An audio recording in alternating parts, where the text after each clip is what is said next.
with the Detroit Tigers, the lowly Detroit Tigers, and the Astros were winners of 4 straight. Would the Astros keep the streak alive? It looked so. It looked like the shutout was going to continue, 30-plus innings by the pitchers. And then Ryan Presley comes off the IL, gets in his first game, and gives up a home run to tie the game. 2 strikes, 2 outs. Boom, it's gone. There goes the lead. And what happens? Yordan Alvarez hits a walk-off. No, he hits a single. And we'll talk about that. And they get up to the base. And Kyle Tucker, who's in a mini slump again, 0 for 8, hits a walk-off single, scores Chas McCormick. And we're going to talk about that on this 800th episode of Locked On Astros. Let's go. Hello and welcome to Locked On Astros, your daily Astros podcast. Here are your hosts, Eric the Man Huysman and Brett H-Town Wheelhouse Chancey.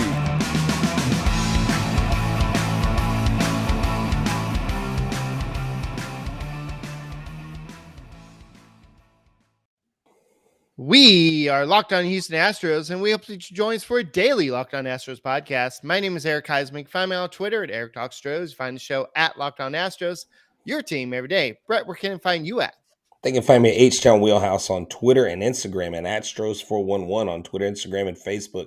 Always positive, 5 in a row, always Stros. All right, we have a special guest joining us for the 800 episode, even though I think we've pretty much already had the 800 episode. But Rop Griffin, where can he find you at? Hey, what's going on, guys? Congratulations on the 800th episode, but you can find me on Twitter at Rop Griffin 3. All righty, so this was a great game. I know it was kind of it was a game that looked like it was in Astros' favor until the 9th inning. Then you had Ryan Presley come off the IL, and of course, he gets thrown into a save situation, and then he kind of gives up the lead with the home run. But that typically happens when you have somebody coming off the IL. He's not quite in game ready shape. So, but all's well that ends well. He ends up with the win. And then we'll talk about what happened in 9th inning. But there's a lot of good things that happened. Jose Altuve, he's I guess everything's okay down there. So he was able to play in the game. So he was able to play in the game. Alvarez was able to play in the game, even though he got benched in the 9th inning for a reason we'll talk about in a second. And Jeremy Pena, the legend of the Jeremy Pena, is continuing to grow. This is some of the stuff we'll talk about on this episode of the Locked On Astros podcast, including what Jose Uriquidy did. So don't forget to continue to make us your first listen on YouTube. Make sure you go ahead and subscribe to us, and make sure you go ahead and listen to us on iTunes, YouTube, on Spotify, Odyssey, wherever you listen to your podcast. Make us your first listen every day. Rip, thanks for joining us today. Thanks. We've had you on before. We've had you on many shows, and we appreciate what you do at the Texas Baseball Report. You do a phenomenal job, not just covering pro, but covering college, covering the minor leagues. But today, we'll get to the gawking of the home run by Alvarez later. But how key is it for someone like Jose Uriquidy to get in the game today and go for his longest outing, even though he didn't get the win? And we'll talk about that as well.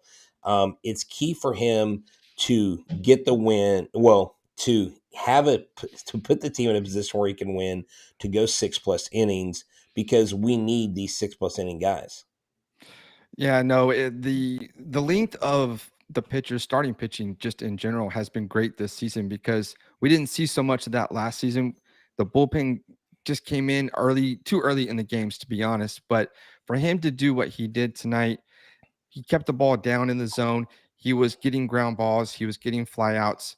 The strikeouts really weren't that much, but in this certain case and how he has pitched, especially tonight, that strikeouts really don't matter in this case. And he did great. He kept the guys in the team in the game, and that was what was most important. And that's something we hadn't seen from Uriquidy in his previous 2 or 3 starts prior to tonight. But all in all, he did great, and it's something that he can build off going into his next start.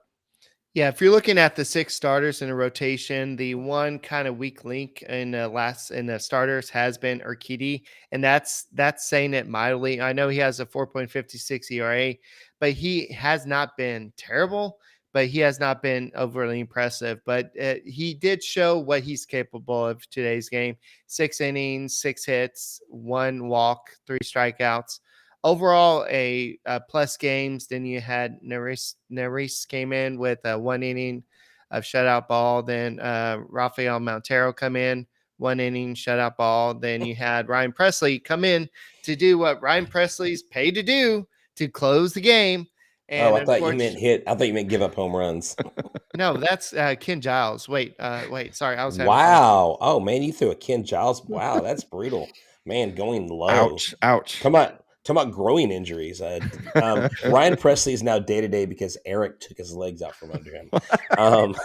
But here's the thing. Jose Uriquidy has said that he hasn't felt good with the way his changeup is moving. He hasn't felt good with the placement of his pitches. So he knows that he's struggling, and that's what he's working on. But what takes the pressure off of him is Justin Verlander, is Luis Garcia, is Jake Odorizzi, Wow. Yeah. are these pitchers that are doing their job. And up until those 2 runs that Presley gave up at that 1 hit, it was 30 plus innings of shutout baseball for Justin Verlander gave up the 2-run homer. Oh, you know what he did? He did during the day game, so I guess that ended the 2. Okay, so you know what? No, you're right. I almost forgot about that. I almost forgot. Maybe it was scoreless. Well, they were going on a pretty massive streak. I think it was 26 or 26 or 20 plus innings. But yeah, that's what we talked about in yesterday's podcast before Justin Verlander gave up the run. But it's okay. It happens. So they were on a pretty impressive streak. Remember, we talked about in yesterday's podcast how they haven't done that since 2012. And Right. so it was a pretty impressive run that they were on. And that doesn't happen that often. So for Uriquidy for Presley to do what he did today, it's okay. It's fine. He's a little rusty. Who cares? It's non-consequential. I am surprised. I don't know if y'all are surprised. I am surprised that he only get one inning in Sugarland and then came up.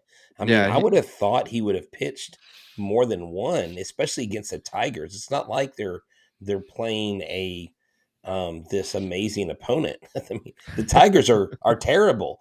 I mean, Scooble, this kid. He had 9 strikeouts. Yeah, well, and that's what I'm getting to. Both starts against the Astros, he struck out 9 batters. Right. But I believe he's lost both starts, hasn't he? Did he? I don't know if he lost the first one, but I believe he lost both of them. I think so. Yeah, he's got good stuff. I mean, Scooble, the Tigers have things to build on. Akil Baddoo is a complete nothing burger right now. He is not even a factor this year. And then Miguel Cabrera just became 31st all time in hits, passing Al Kaline, who is a Hall of Fame Detroit Tiger. And so, that guy just hits the ball. He's just a magician at the plate. So there's no stopping him, it seems like. And then Torque, man. Spencer Torkelson, this kid, I mean, he's hit 3 home runs, but he's under 200. So AJ Hinch has a lot of missing pieces. He's got a lot of pieces to build on. And I want to mention this, and I want to get y'all's take on this.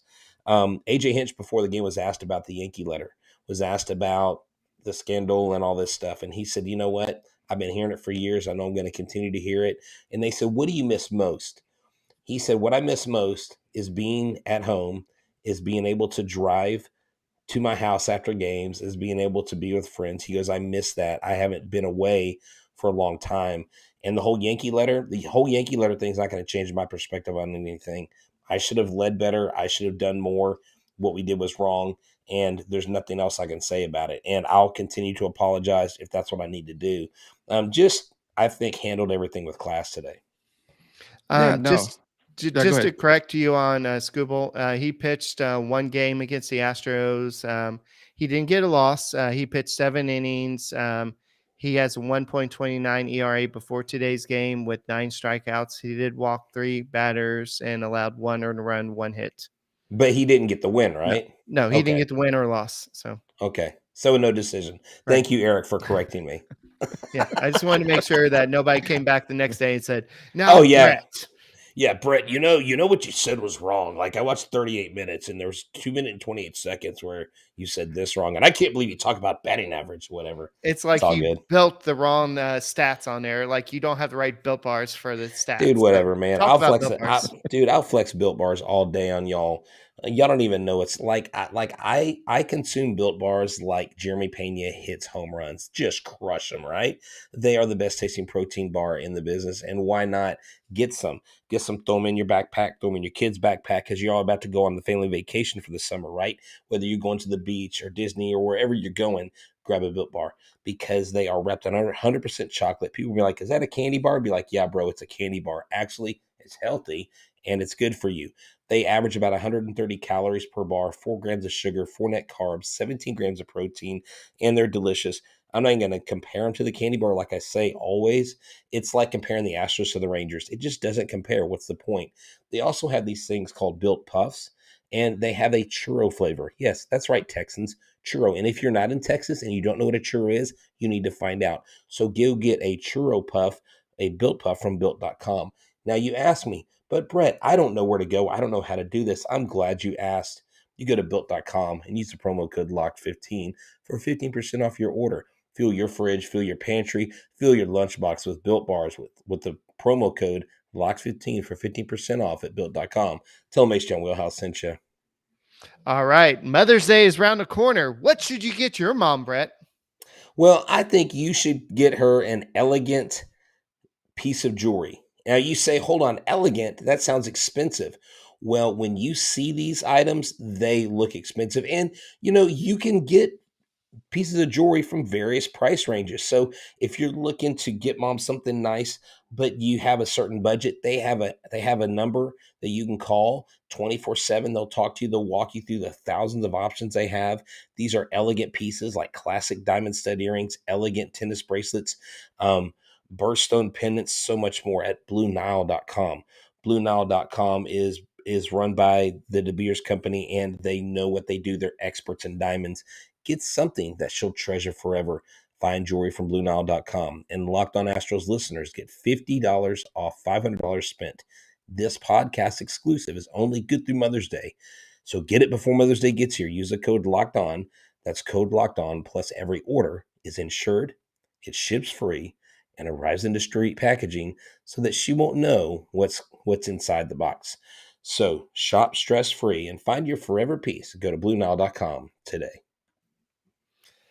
All right. It looks like Brett's so ashamed of Yordan Alvarez's play in the ninth inning that he covered up his jersey in the background. He put the Space Cowboys, the Space City jersey in over the Yordan Alvarez jersey in the background. Oh no. I took it actually I took that down today. I did that today when I got home because I was gonna interview Sean Dubin. We had sound issues. We didn't work it out. We're gonna Oh, do the okay. interview Saturday. And so I wanted something up there beside Jordan Alvarez because it was an express jersey. So Oh, I okay. like Space City Cowboys. So thanks. Nice try though, Eric. See, I am quick on the feet. I want to show y'all this. Look at this right here. This is what I am upset about. Yordan Alvarez, you always run around the bases. You take off like Jeremy Pena did the game before.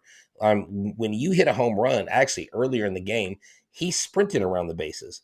If you look at this, the launch angle and the velocity that he hit the ball has a home run rate of 95.1%. That means that 13 other ballparks, this would have been a home run. So Yordan, he admired it. He was probably listening to like Todd Callis on the radio because Todd Callis tends to call long pop flies home runs. And let me tell you, I think everybody thought it was gone. Yordan Alvarez got yanked because he wasn't hustling. And good for Dusty Baker. 2000 and what, two now career Yeah. wins. Mhm. One away And from Dusty from yeah, Bruce from Bochy. Bruce Bochy. That's right. He's one away from Bruce, and I mean he'll get that here in the next. He'll get that next game, and then he'll break that and keep climbing. But Jordan will learn from this. People are joking in the chat here. Send him to Double A. I know you're joking. I hope you're joking because you wouldn't be serious. This guy Eric is doing things at an unbelievable clip. And I want to ask what y'all thought about that. Were y'all disappointed, or you think, it's kind of a little bit of a brain fart? Anybody could have done it. Yeah, I think it was just a lapse in judgment. He admired it. He thought it was gone. It looked gone, but it's one of those things you got to just run just until you see it get over the wall, and then you're golden after that. But I think it was just he's still young, so it's one of those things you learn from it, you move on. But we all thought that for that brief second there that it was gone. I mean, can't we all be like Carlos Gonzalez? What was Carlos? What was the guy that Gomez? played? The guy Carlos that played, Gomez. yeah, Carlos Gomez that played for us, and just kind of be like, "Ooh, I hit the ball. Ooh, I can watch Oh, it. he would. Ooh, I don't have to run. Ooh." Oh, Cargo. Cargo would bat flip on a pop on an infield fly. You would hear the umpire infield fly batters out, and he would like bat flip and like do his little fancy walk to first, and be like, man. No, Oh yeah, Carlos Gomez. I miss that swag. yeah, but after the game, he said that Dusty Baker said that Alvarez approached him after he was lifted for a pinch runner and said, "Yeah, I messed up," and he said he learned a lesson, definitely. So, yeah, Good. this is something that Baker acknowledged, and I think that Alvarez was like, "Yeah, this is my bad. This is something that he's still young. This is something that he's going to learn, and he won't do again. Sometimes you make a mistake." And you learn from your mistake, and people just got to accept that you make mistakes sometimes. So, No, yeah, definitely. But let's talk about this. Jeremy Pena. So right now, about the sixth of the way through the year is where they start seeing, where they start projecting out what players are going to do by the end of the year. He's on pace to have 30 home runs, 90 RBIs, and 90 runs scored his rookie year. right. You're talking about a dark horse candidate who's slowly becoming a leading candidate for rookie of the year. I don't know if y'all saw the I believe it was Bleacher Report or Walk Off or something had the top 10 prospect or top 10 shortstops. They had Pena currently ranked above one Carlos Correa. Ooh. Yeah. So hey, Pena is earning. Let me tell you, I'm not saying he's Carlos Correa level defensively. But this kid offensively is doing a great job. He's come He's on the Jeremy scene. Pena. He is doing He what is his he own can do. player. Yeah. He is doing what the Astros knew he would do if they let Correa walk, and Right. thus they trusted. So this is great for a player. The ball club trusts you. You deliver. Wow. He's more comfortable at the plate. He really doesn't have any pressure on him right now. Yeah, I think moving him down in the lineup has really helped.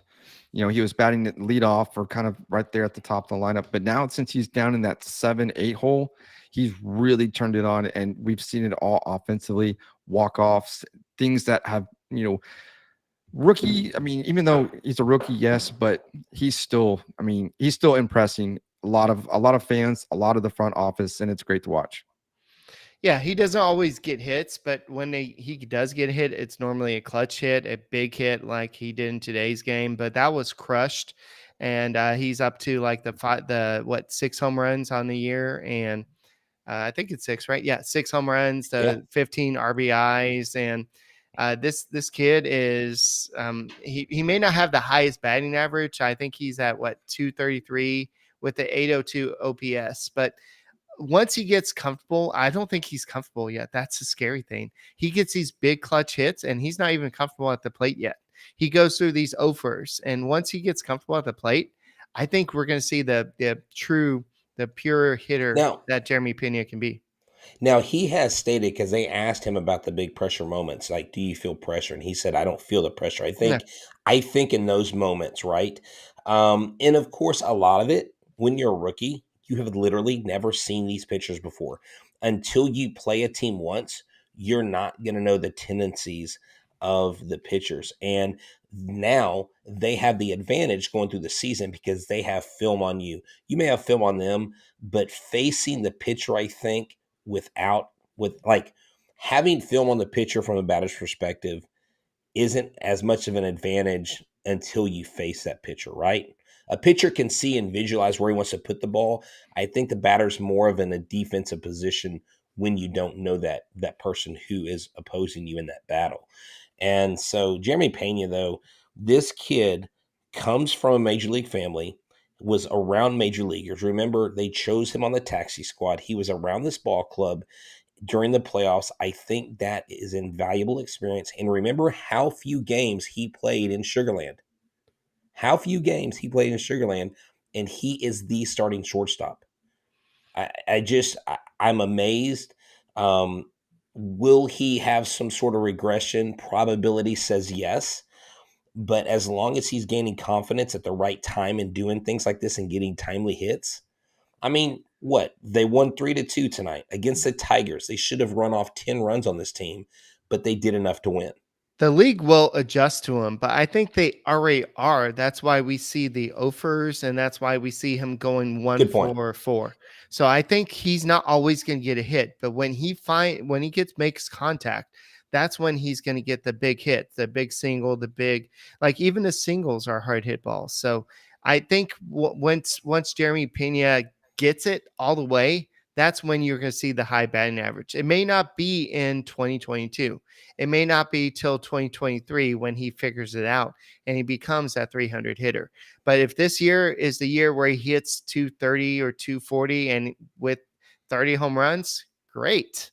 That's all you can ask for a shortstop that is replacing Carlos Correa. I mean, for somebody that you didn't expect, if that's what he does this year, great. Hey, listen to this breaking news right here from the Minnesota Twins. Carlos Correa, X-rays show that he has possibly broken his middle finger. Preliminary imaging does reveal the potential for a non-displaced fracture on the right middle finger. So right now, Carlos Correa's status against the Astros looks like it's in jeopardy to play against his former team. That would be a huge loss for the Minnesota Twins because they're riding high. And although he was just starting to heat up too. Yeah, he was starting to heat up, and he was starting to see the ball, and he had a few, walk-off singles, key like doubles and stuff like that. And even though he left, and even though I think a lot of people in Houston are like, oh, whatever, Carlos Correa, you don't ever want to see a player, hurt. And it is interesting, and it's kind of weird that it is the middle finger. But anyways, I digress. Oh, we'll just use our imaginations for that one. So, yeah. So AJ Hinch apparently said on the AL Central pest Carlos Correa, I just would have been happy for him if he signed somewhere else. He didn't have to come to AL Central. Had a nice breakfast, tried to convince him of that. He didn't listen. We'll see him 19 times and try to get him out. So just makes the AL Central more interesting now. So is he saying that he didn't try to get him to Detroit? Is that what he's saying? I don't know. Maybe he was trying to prevent him from coming to the AL Central. Say, no, don't come. This is not a good division. Don't come. And, in another twist of fate tonight on Twitter, Roy Oswalt's tractor started following me. So I don't know what that means, but I think that's interesting. And, I'm okay. I'm gonna stop. Cue the music. Hold on. There is nothing that I said there that you can take out of context unless your mind is in the gutter. Speaking of tractors and knowing what to mow, let's talk about Bet Online. Yeah, well, she may think my tractor's sexy, but I'm from Texas, so I'll take it. BetOnline.net is your number one source for all your betting stats and sports info. Find all the latest sports developments, league reviews, and news, including this year's basketball playoffs, Major League Baseball, and this weekend's run to the Roses, and the Kentucky Derby is back. That's right. The thoroughbreds are racing. And Mattress Mac in Houston is like, if you purchase a house full of furniture and the horse that's supposed to win wins, you get it all free. I'm like, good Lord, I got to spend like $20,000 just to get it free. He's really up in the ante. But hey, BetOnline is your continued source for your sports wagering information, from live betting to playoffs, esports, and more. Head to the website today and use your mobile device to learn more about the trends in action. BetOnline, where the game starts. All right. If you want the instant analysis about what the Locked On Twins podcast is saying about Carlos Correa's news, or what's going on with the all-around baseball, go check out the Locked On Now podcast. They do a great job of 30 to 45 seconds of all the teams across baseball, whether they win, whether they lose, they put it all together in one podcast. So I know y'all like to make the Locked On Astros podcast your first listen. Go check out the Locked On Now podcast to make them your second listen and just check it all out. It's a good way to keep in tune with what's going around baseball. And speaking of which, we heard that a certain Apple broadcaster likes to listen to the Locked On Network before That's she right. does her thing. You want to tell them about that, Brett? Yes. The Apple Katie Nolan, right? Katie Nolan said they asked her on a podcast, they go, how do you get prepared for these games? And she said, well, I listen to a lot of podcasts and I spend hours, quote unquote hours, listening to the Locked On podcast for each team because they are a daily podcast. They're a huge network. Every team has one. And so I was like, oh, cool. She listened to our podcast. I really like Katie Nolan. She's my favorite commentator in all of baseball. Hey, You Eric, looked her- stop. Eric, stop. Okay. This is my time, Okay. and I am judge. I am objecting. Sustained. You can't talk on this. Okay. So, so here's the deal.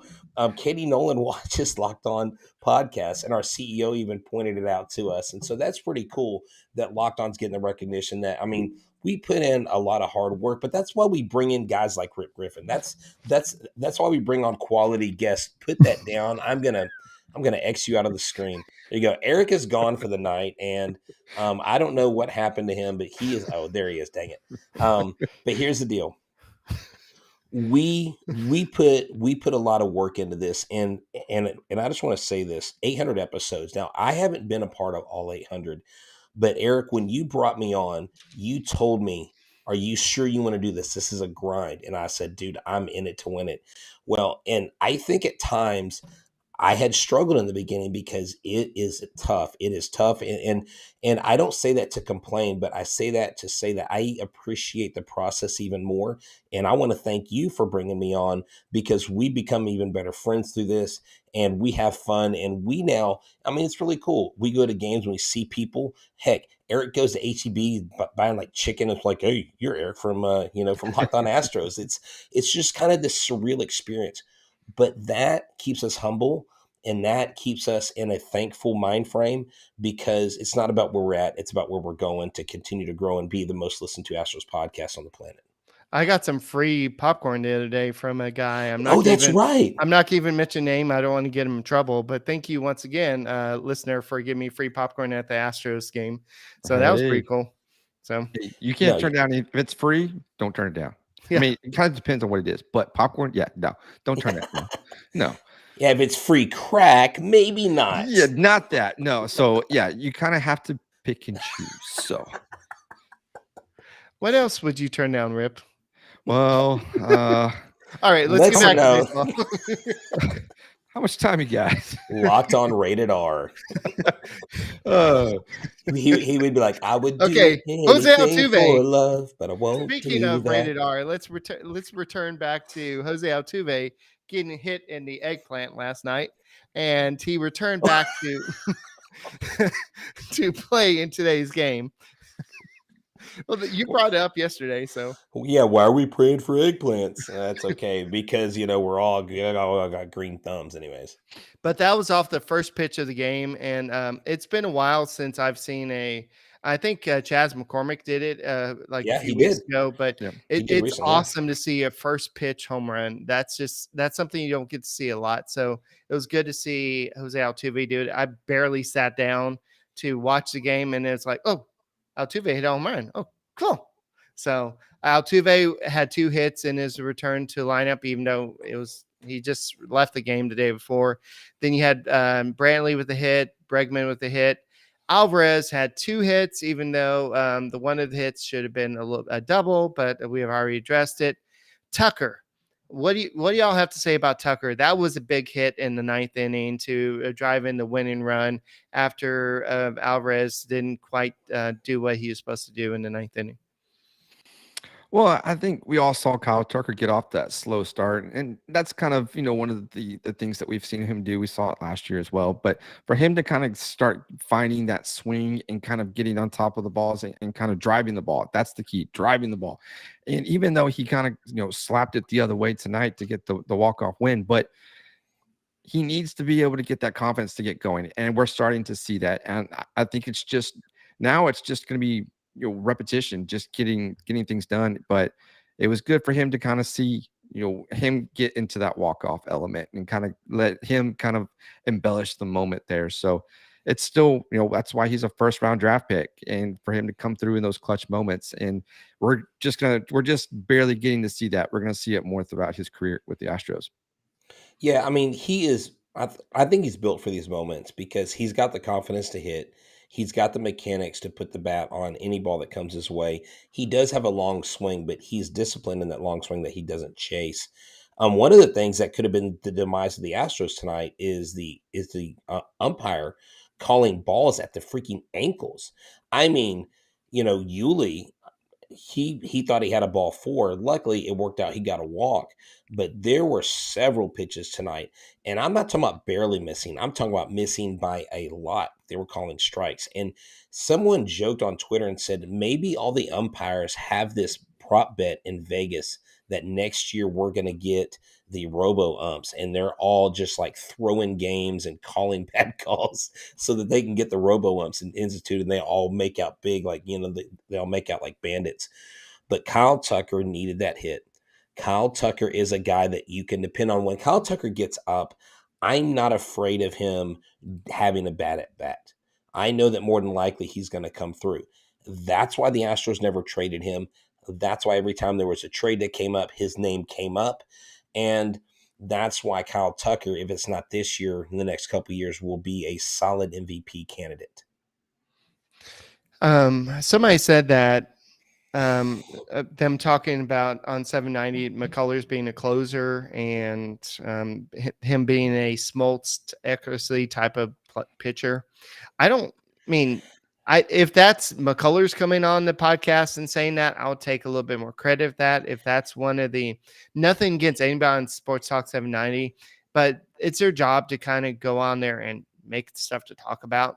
The Astros have a closer right now in Ryan Pressly. Yes, he had a bad game, but they just signed him to extension. There's no reason to take him out of that role. In fact, I think he's better as a closer versus a kind of a setup guy. So to take him out of that role, I think would be a disadvantage. So I don't know. Would they put McCullers in the bullpen? Maybe. Would they put him in to maybe stretch him out to be a lone reliever? Possibly. Could he be a closer? Sure, but I just don't know if they would do that. Well, see, here's the thing. Presley's been elite. Pressly gave up a 2-run home run tonight. I mean, Will Harris was elite and was dependable until Howie Kendrick got that lucky shot off the foul pole in the 2019 World Series. Every closer has a point at which they seem to fail. And every home run's not going to have the psychological effect that the Brad Lidge home run, Brad Lidge giving up the home run to Albert Pujols. And I know I'm bringing up a lot of Houston pain, but these are situations that you have to bring all together to have a complete conversation about closers. And that Ryan Pressly has been elite. I don't know what his velocity was. I haven't looked at his pitches, but I am still surprised. And I would have said this even if he would have gotten the save, that he didn't pitch more games in Sugarland. And I'm wondering if they thought because they haven't been producing runs and Pressly said, I'm a go, that they were like, okay, let's get him going, because it was his knee.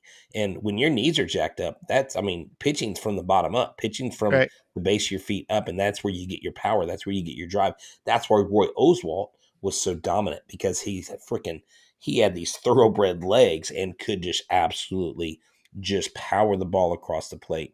I don't think it has anything to do with the extension. I don't think Lance McCullers, because he got paid. I mean, people say, oh, when players get paid, they stop playing. Like, Pressly didn't go out there trying to throw the game. Pressly was genuinely pissed. He made a mistake. That ball, though, that he threw, Eric, I think just about anybody in the major leagues would have taken that ball out. That was a lazy, hanging, breaking pitch that it was an absolute meatball. Hey, Yeah. 1 second, Rip. He was somebody asked how fast he was throwing. He was throwing his average fastball looks like it was between 93 to 94 miles per hour. So it's still a little bit down from where he was last year, but it's a little bit up from where it was earlier this year. Yeah, I mean, to be quite honest, I think at this stage of the game right now with Presley, even though his velo's sitting at 93, 94, I mean, I think I agree with what you said, Brett, about him actually needing more time in Sugarland. 6 pitches doesn't really do a whole lot of justice for me, and then calling him up after that. But I think we'll see a little bit more maybe later on, and that maybe a few more appearances, and then we'll kind of see where he's at. And if the velo is still where it's at, then the Astros are going to have to try to make an adjustment to maybe see who can kind of come in, and maybe Presley goes back into that setup type role, and maybe either Stanek or Montero come in and possibly close out games, maybe even Maton as well. But I don't And don't know. forget about and I'm sorry, and don't forget about Hector Neris. Hector Right, Neris exactly. had Yeah. he had 85 saves for the Phillies. Hector Neris has been very good. Yes. Hector Yep. Neris is the most used relief pitcher. He just had a 2 game layoff where he didn't pitch at all, so he was rested tonight. I love Montero. I like Montero and Neris. I have more confidence in them than I do Stanek. Staning's been a little bit erratic lately, and I think he's over pitching. He's hitting the triple digits just like we've all. I mean, it's what he does. But I think the control factor. I think he's throwing that splitter a little too much, and I think that's kind of he's overthrowing it, and I think that's his issue right now. That's just my opinion. But the bullpen is going to be fine whether Presley is the closer or not. I think at some point we'll see. Like I mentioned, we'll see some adjustments, but. I mean, 90, 93, 94, it's still good. I think if you just throw strikes, keep the ball down low in the zone, get some ground ball outs, 1, 2, 3, you're out of the game. And so that's it. But we'll see what happens in a couple of weeks with Presley. But I mean, a lot of people are saying that 85 million is a lot to give for a closer. But the Astros, I mean, the Astros need a good bullpen. I mean, we see what the Astros rotation can give. I mean, just looking at what a good rotation can be and looking at what the good bullpen can be, it's good to just have that. And then all they need is the hitting to just start clicking on all cylinders. This team could be great. We see this team with 5 in a row. This team is about to start clicking on all cylinders. So I'm not too worried about Ryan Presley. He's been out for how long? And then this is his first appearance back. He only had 1 start in Sugarland. He's facing major league hitters. I'm not too worried about this. I'm not too worried about this. He'll be fine. The Astros will be fine. I'm not worried about this at all. This schedule this month is favorable for 3-2 games. This is a team that, remember, last year swept the Astros, came to Minute Maid Park, and made them look stupid. These are the teams that were beating the Astros early on in the season when they were struggling. I like the Astros winning 1-run games. I don't care if it's against the last place team or first place team. It's about who gets the win and who gets the loss. The Astros starting pitching has been absolutely phenomenal. For the most part, the Astros relief pitching has been great. When their hitting hasn't been there, their pitchers have kept them in games, and that's going to be key because your pitchers are building up an endurance on the mound that will be invaluable come playoff time. Yeah. So if you Yeah, look for sure. at tomorrow's matchup, it's going to be, or today's matchup, it's going to be Bo Brisky versus Luis Garcia. Brisky is 0-1 with the 3.60 ERA with 6 strikeouts. Luis Garcia is 1-1 with the 4.15 ERA with 19 strikeouts. I mean, the Tigers have faced Garcia before. The one with the most success, I would say, would be Will Castro with a hit. Candelario with 1 hit. And then Badu has Akil Badu. Akil. 4 hits. Is that really 4 hits? Wow, he's batting 1,000. Yeah, but that was last year. Akil Badu this year, I'm not even worried about Akil Badu. Like honestly, you could throw him a softball pitch. I don't Badu. think he would hit it. He's Badu. he's not hitting very well this year.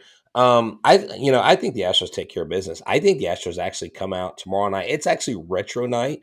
It's retro jersey night. They're giving me that cool Altuve jersey. Totally envious. Wish I was going. I might end up going anyways. Forget about it, and just get there. But they're doing that. They're also giving a swinging bobblehead.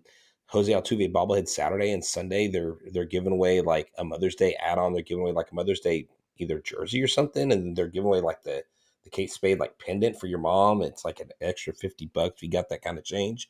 But if I were you, I would just go to BlueNile.com. Yeah, absolutely. Nice plug in there. Like a Kyle Tucker walk-off single, baby. But Not quite that good. Not quite that good. It's more like a Alvarez watching a single. A double hit the wall and not running. Hey, I will tell you ouch. this. I do have to share this. I got a pitch. I got a 12-6 curveball from this kid named Shane in our league. I was 14. I never hit a home run when I played baseball. I hit home runs in batting practice. In practice, I hit home runs in games foul. They either went to right or left the foul pole. Never hit one in a game. I hit this ball dead center.